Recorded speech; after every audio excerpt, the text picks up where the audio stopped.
Policy Matters is a conversation platform which aims to provide reasoned analysis and context to the activities, reforms, and policies of the federal government of Ethiopia. Exploring various reforms the government is undertaking, the conversation platform aspires to enable nuanced and informed understanding. Your Excellency, Dr. Fitsum Assefa, thank you for taking time out of your very busy schedule to be with us today to discuss the 10-year Prospective Development Plan and Policy Reform Agenda of the Ethiopian government. You and your team have been very busy lately. Your 10-year Prospective Plan has been approved by the Council of Ministers. Congratulations for that. Thank you so much. My question to you to start out with is, Ethiopia has had some quite good success in the last decade or so in economic development. Our GDP has been one of the fastest in the world. GDP per capita has improved. Poverty rates has improved. Many different progresses were achieved in terms of infrastructure, both human and social, and in physical infrastructure. So my question is, why was policy reform necessary, which started out with the homegrown economic reform and now is the 10-year prospective plan? Why was it necessary? Yes, as you rightly stated it, Ethiopia has been registering, high growth in the past decade or so, and also the derivatives like the headcount poverty, the per capita income have really showed significant improvement. Absolutely. And as well, the social sector developments like in health, education, including infrastructure development really showed encouraging results. But the question is, was the growth is a growth that was felt by every citizen, like every household? Was it inclusive? Did it bring macroeconomic stability in the process? Did it result in structural transformation? So not at all. The answer would definitely be not at all. The growth that Ethiopia has been registering for the last decade or so lacked quality. So here I can mention a few characteristics of the growth that Ethiopia has been registering in the past decade. Sure. The first one is it was not inclusive, as I've said earlier. There are several questions from the people, from the citizens. In fact, these questions partly are questions of democracy, that relate to the political landscape, but equally important was questions pertaining to economic development. And in fact, the people took it to the streets. So it didn't create enough jobs. Several people were displaced in the name of investment and development. So the problem was only few participated and benefited, and millions were left behind. So it was not inclusive at all when we measure it from that perspective. And again, the second one is the source of growth itself. So the growth that we have registered in the past decade essentially came from public investment, be it in the infrastructure development or other social sector developments, and also projects in the owned by state-owned enterprises. So it really ended up creating huge aggregate demand in the economy. This was not a problem by itself if the supply side followed suit, but it didn't happen. The supply side didn't respond accordingly. So production and productivity were very low in the agriculture and in the manufacturing sector. Export earnings have been stagnant and even dwindling, in the past 6 years especially. Yes, structural transformation failed to happen. So the economy also faced, stubborn inflation, and all in all, macroeconomic instability. So this was one of the characteristics of the the growth that we have been registering in the past decade. And again, the way growth and development was financed was not sustainable, to speak. For instance, the sources and uses of finance for infrastructure development, for projects that were run by the state-owned enterprises was not sustainable. Most of the foreign sources were, commercial loans, which really entail huge interest rates. And again, the domestic finance was also channeled directly and also indirectly through monetary instruments to state-owned enterprises, crowding out the public sector and really affected the public sector development in that regard. Again, there was also huge inefficiency and corruption in the state-owned enterprises. State-owned enterprises have been, symbol of, as I've said earlier, inefficiency, corruption, dead capital, what have you. So these three really took the economy to, almost full-blown crisis. So that was the point where, we had to stop and really start thinking, what should we do and, where should we start? So the economy reached a point where it can't really raise, for instance, finance, even if we wanted to. So then the homegrown economic reform came into picture. So if you wanted to continue the same road, you couldn't have, because the sources of financing were stretched to a limit. I see. So what you're saying is essentially the growth was not inclusive, the growth was not sustainable, and the sources of growth were not driven by knowledge or productivity increase, which made it questionable that it would continue. Those are very good points. So what are you doing about them would be my second question. If you could perhaps tell us a bit about the 10-year prospective plan and the key pillars of that plan. What do you expect to accomplish? What are your ambitions? I understand it's a 10-year plan. Where are we 10 years from now? Yeah, the 10-year plan envisions Ethiopia to be an African beacon of prosperity by 2030. And having this vision at the top, it has this overarching goal of ensuring shared prosperity, prosperity in all its dimensions, where every citizen gets his or share of the cake. So this, again, for this to happen, Ethiopia's economy should stay in the high growth trajectory, and we targeted to register 10% average GDP growth over the 10 years time, and this will enable us slash poverty by half and register a per capita GDP of 2,200 USD, where we position Ethiopia as at middle income countries level. Which is basically double the current GDP per capita. Double the current GDP per capita, and also unemployment is targeted to reach to less than 9%. In fact, other goals are also included on the infrastructure side. For instance, energy generation is targeted to reach about 20 gigawatts, and along with that, universal access to electricity in both urban and rural areas, and also similarly universal access to safe drinking water in both rural and urban areas over the coming 10 years.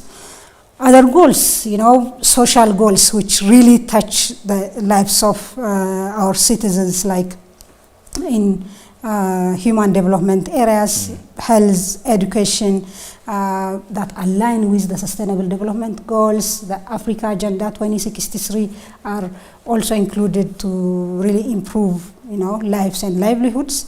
So the goals include the conventional economic goals and targets, and also other goals and targets to bring about sustainable and shared prosperity. So instead of just growth, you're looking at broader spectrum of indicators that ensure more well-being of the average citizen out there, and making sure they're all involved in the system and maybe they take a piece of the pie. The obvious question to that is how are you going to do that? So that's what are the key pillars to what you hope to push through in the next 10 years? Sure, this is a huge ambition, we can say that, and the vision looks great, and also, a bit ambitious targets, some people say that, but what matters is, the key pillars which were selected really to hold this vision up are really inclusive, comprehensive pillars that include economic, social, administrative and institutional, issues. There are about 10 pillars in this regard. It's worth mentioning really these pillars, and I really want to list them. The first one talks about quality economic growth and shared prosperity, and the second one also can be component of that, but we really want to see that separately as a standalone pillar, because we really lack productivity and competitiveness in all our sectors, and that's the second pillar. The third pillar talks about sustainable development financing. That's also where we failed in the past decade, and so this time around we want to really raise sustainable development finance. And the other one relates to technological capacity and digital economy. So that's also the area that we haven't touched. So that's the fourth pillar. The other pillar talks about really bringing the private sector to the forefront, like the private sector's leadership of the economy and the development. And the other one is building resilient green economy. It has been there, but we have to continue working on that. So our economy should be resistant to any shock, be it natural, man-made, or any kind of shock that we have been witnessing recently. You can see COVID, desert locust, floods, drought. The other pillars relate to institutional related pillars. Institutional transformation should happen if we have to continue growing, and also the other pillar about access to justice and public services. The other pillar again relates to development participation, empowerment, and social inclusion. That's also important, because the growth that we had registered in the development that came about through that approach was not inclusive, as I mentioned earlier. So that's also important. The final pillar talks about the region. So Ethiopia is not an island. It can't develop separately. So regional development, cooperation and integration, and also building sustainable peace is the last pillar. Yes. So regional in terms of the Horn of Africa or the continent of Africa? We really aspire big, but we start small. So the regional integration, as in the Horn of Africa, should start first. So we have already started integrating through infrastructure, roads, rail, energy, and then we'll continue with, for instance, the continental free trade area. Very soon we'll be having, opened up markets. So we want to tap that potential, and Very well.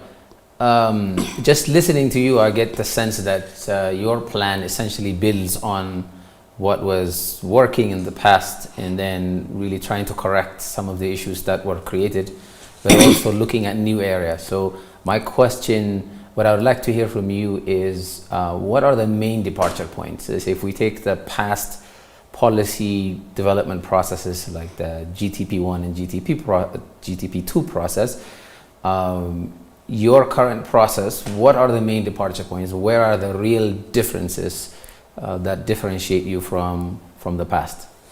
Yeah, good question. Yes, I really want to see these departures from three important point of views. The first one relates to, the time span itself. We never had such a long-term 10-year plan.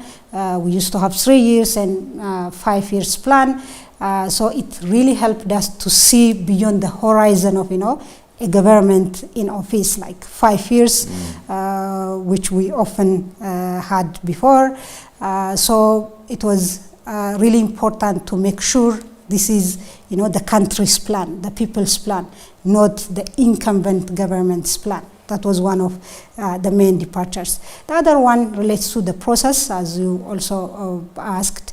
Like, the process was really, I think, one of the biggest departures in this regard, because previously our planning experience really tells that plans were made centrally, and that plan was really given to each sector as, so this is your plan, go and really work on this. And it was really difficult for to get buy-in. Even really some sectors really felt left out, and also really didn't want to work on the targets and the goals, because it was not their plan at all. But this time around, what we did was we used the the bottom-up approach. Okay. In fact, the Planning and Development Commission provided the macro framework, because no one does that. So the macro framework were given, the important macro indicators, parameters, projections were given. So along with that and hands-on support in the plan crafting process, each sector crafted their own plan, and that was one of the departures. And again, another one is about consultations and public engagement. That was also biggest departure. We had really huge amount of public consultation and stakeholders engagement. We engaged more than 100 experts, authorities in the area. We gave them the plan. They read the draft between lines. They gave comments, and their comments were so substantial that it has changed the plan from time to time to really bring it to the level it is now. So this is the second departure.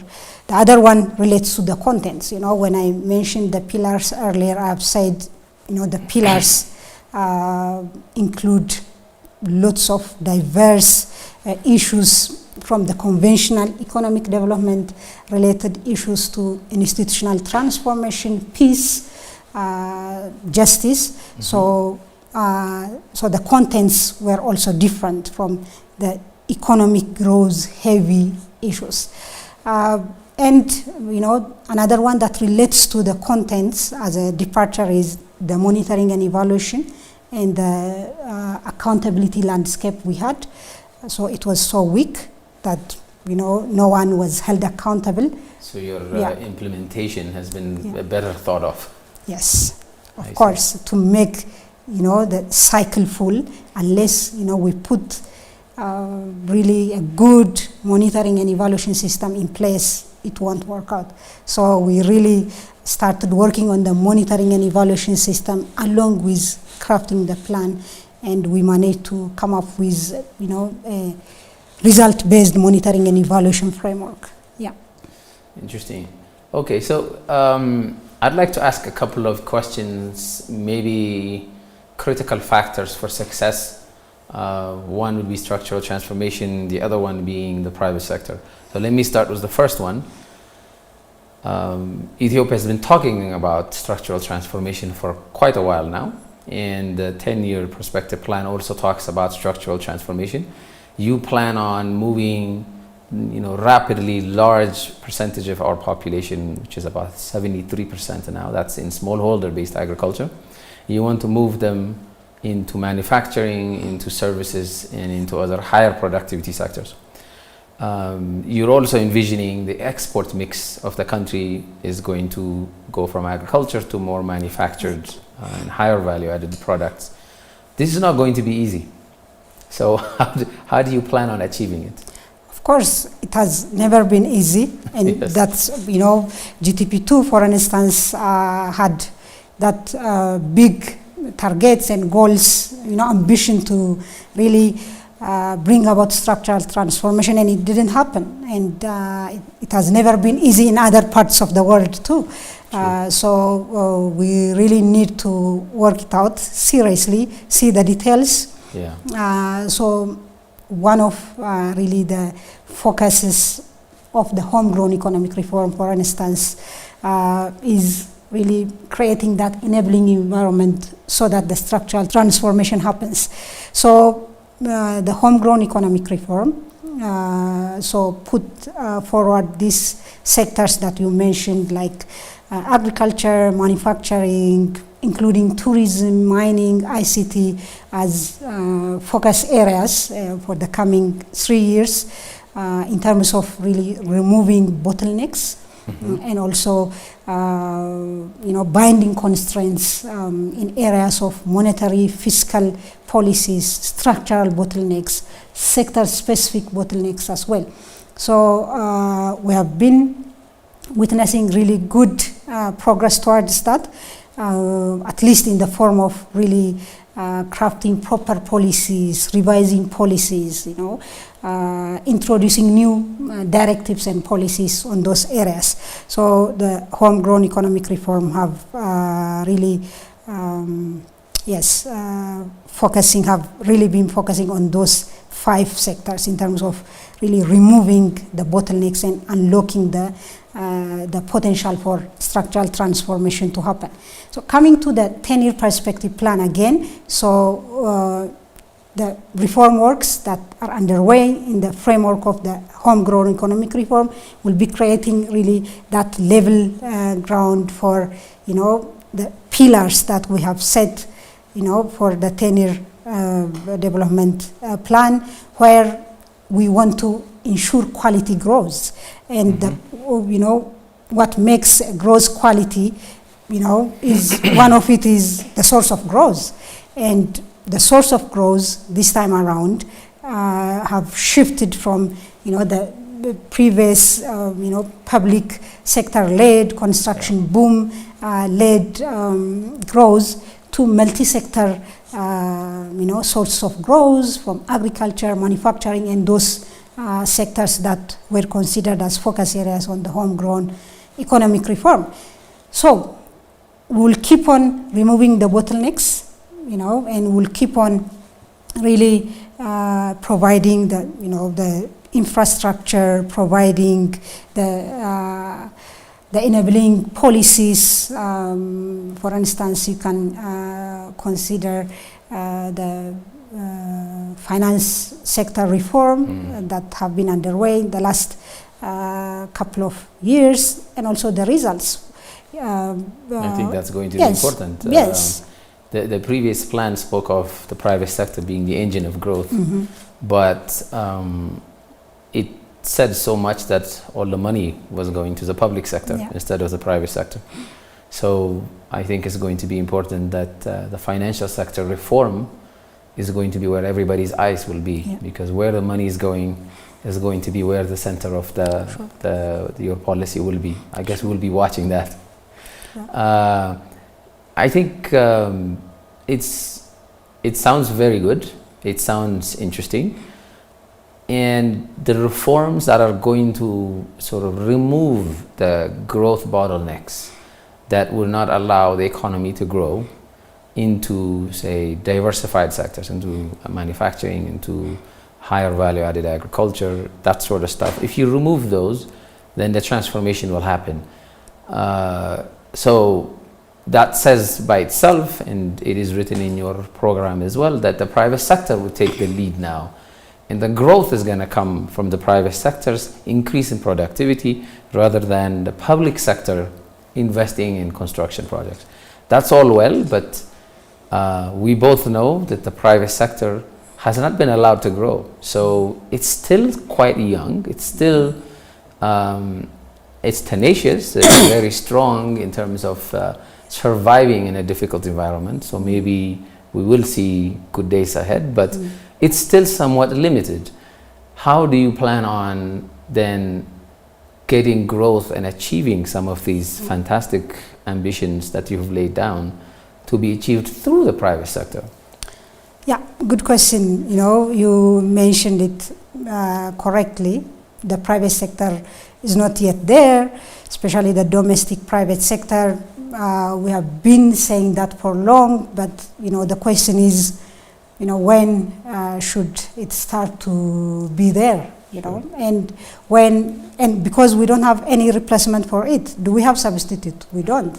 So the private sector should really come into the driver's seat. And so when shall we start nurturing it? So that's the question. So now the government really understands the bumpy road that the private sector have been through, and we have not been really supportive enough. As I always say, the relationship between the private sector and the government has been complicated kind of relationship the past decade or so. So now the government really wants to have really a better and a smooth environment for the private sector, to have really honored partnership, honored deals, so to speak, transparent deals. So unless we have that honored partnership and deals with the private sector, we cannot really achieve the goals, the ambitions that we set out on our 10-year perspective plan. So for this to happen, as you mentioned earlier, we have to work to develop the private sector alongside really, developing the economy. So for that, one of the strategies that the 10-year development plan envisions to have is private sector development strategy. So we'll soon have that one, and we'll start working on it. But again, in the meantime, we have these interim strategies, for instance, the public-private partnership. So it's really working well, especially in areas of energy and infrastructure. We want to expand that, of course, to other sectors too. So that would really augment the capacities of the private sector, create that platform to partner with the private sector, and then nurture and really help the private sector to come on board. So that would be one. The other one is, again, I will mention the homegrown economic reform, the potentials that have been unlocked for the private sector the past couple of years have been a lot. So still we'll keep on working on them, for instance, in the access to finance, availing infrastructure, the binding constraints, energy, and other sectors. So that's really, really important. For instance, the private sector really wants to see the predictable policies and priority areas. All incentives only won't really work. So we need to have predictable policies. That's what we have been doing. For instance, you can refer to the investment proclamation, the new proclamation. It really created lots of clarities in some areas, introduced new articles where the private sector is encouraged to invest and really build the capacity of the private sector in that regard. And the ease of doing business initiatives, beginning from the one window services, and also, the reforms in the state-owned enterprises, the energy sector liberalization, the telecom sector liberalization, the finance sector reform, finance to the, rural farmers, and also allowing farmers to use their, cattle, their goats, their camel, the crop on the field as collateral to really raise finance, to borrow. This all reform works will enhance the capabilities, will create that enabling environment for the private sector to flourish. And going forward for the long-term, strategic directions. So, the sources of growth that are set out on the 10-year perspective plan definitely calls for the private sector engagement. That's not the nature of the government, really, to invest in agriculture, manufacturing sector, tourism. That's the inherent nature of the private sector. So it naturally goes to the private sector. So with proper policies and incentive mechanisms put in place, I think the private sector will definitely take, the driver's seat in the Ethiopia's economy. So one final question for you. Where do you see the role of foreign investors in the 10-year perspective plan? Yeah, as much as we wish and work towards the development of homegrown skills and knowledge in, to sustain Ethiopia's growth and development, we also recognize the role that foreign capital, know-how, technology, experience plays, in achieving the goals that we have set out on our 10-year perspective plan. That's why the reform works that were underway the last couple of years really did not target only the domestic private sector, but also the foreign private sector too. You can really take the SOS reform, the liberalization, the opening up of some of the sectors to foreign private sectors, telecom, energy. So this really shows the commitment of the government really to open up for foreign private sector investment. So in the coming years, in the years to come, we really like to see successful partnerships, be it in the form of joint venture partnership with the government as well as the domestic private sector, which really tap into the synergies and complementarities, and also, as I've mentioned earlier, very transparent, honored kind of partnership with the private sector, and that works for the foreign private sector too. Yeah. Okay. Yeah. You have a lot of work to do, so I wish you all the best of luck. Thank you for being with us, Excellency. Thank you so much, Enoch. Sure.